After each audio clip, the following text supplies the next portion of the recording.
Good afternoon, welcome everybody, and thank you for coming today. We have just wrapped up the first year of the 100th General Assembly.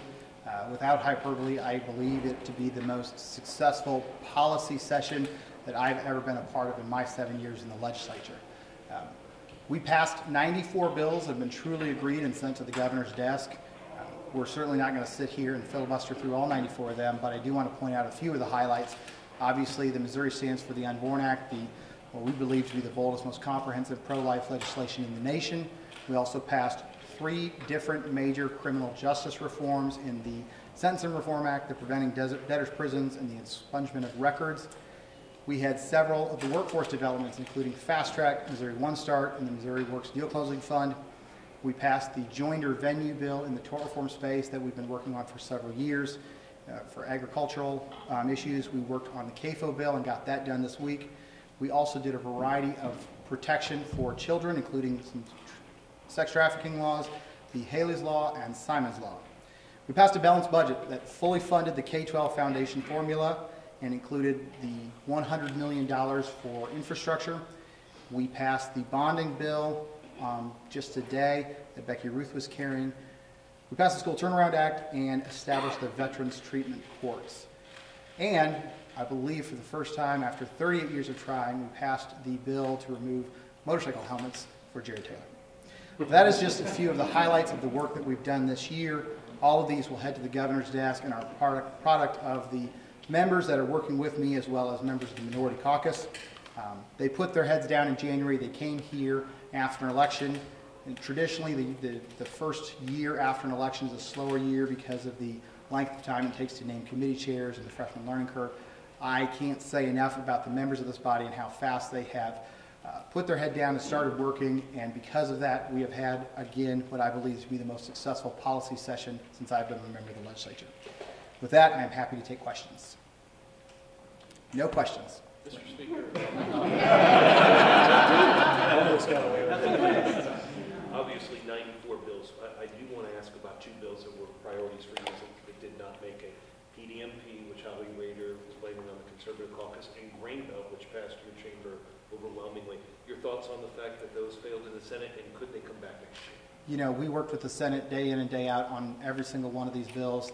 Working with President Pro Tem Schatz and Majority Floor Leader Caleb Rowden has been a true honor. Obviously, the prescription drug monitoring bill was not able to get across the finish line. We remain committed to it, and I believe Representative Holly Rader remains committed to it as well. As for the protection of the prohibition on eminent domain bill, that we started that after spring break. It was fairly late in the process. We knew it was a sort of a Hail Mary to try to get that done this year. I still maintain that our private property rights are absolutely important and remain committed to working with Jim Hansen on ways that we can continue to do that. Another bill that didn't end up passing was an overhaul of the low-income housing tax credit program. The governor was very, very, very clear to me in December that he wasn't going to restart the program unless you gave him legislation, but Kansas City Star reported maybe hedging on that. Why didn't that get done? And given the fact that there was no changes to the program, would you want the governor to stick to his word and not restart that program? So obviously, as legislation moves back and forth between the House and Senate, as Brian mentioned, a lot of it's not going to get done. The low-income housing tax credit program, since I've been here, people have been looking at that every year. The Senate had a plan, the House had a plan. It was late in session, we were unable to get it done, and sometimes that happens. Whatever the governor decides to do is up to him, and I don't know what sort of commitments he's made to the people. Our job is only to manage the House. We got a House plan that we passed out with 143 votes, and it was our position that that was a good plan. Do you have a problem if he does restart it personally? I don't have a problem whether he restarts it or keeps it closed. That's his decision. Why do you think that the abortion bill would survive a court challenge specifically? We drafted it in conjunction with a variety, a fairly large legal team, fortunately for me, several of whom serve in the General Assembly. We looked at a lot of the bills around the country and tried to look at what courts were looking for when they made their legal decisions. Unlike Alabama, which obviously is designed to attract a legal challenge, ours is designed to withstand one. And so we spent hours upon hours researching what courts had said in their decisions and what they believed to be important in trying to make that determination.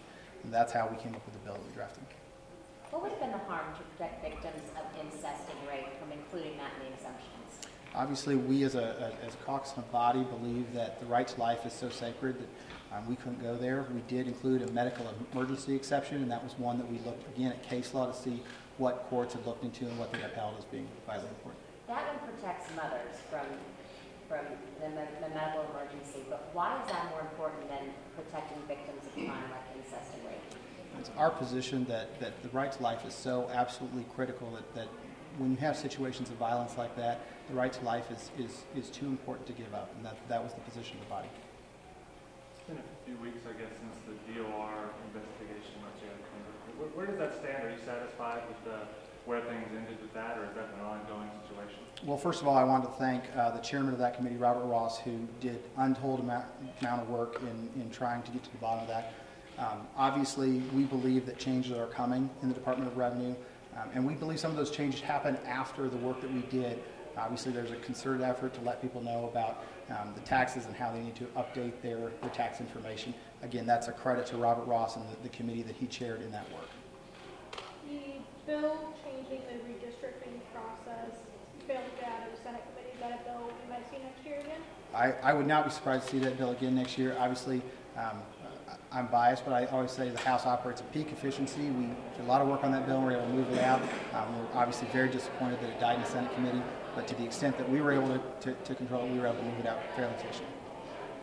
Can you talk a little bit about the working relationship between not just yourself and the Senate, but the second floor as well? It's been incredibly good. I would like to thank the governor. He's been a great person to work with.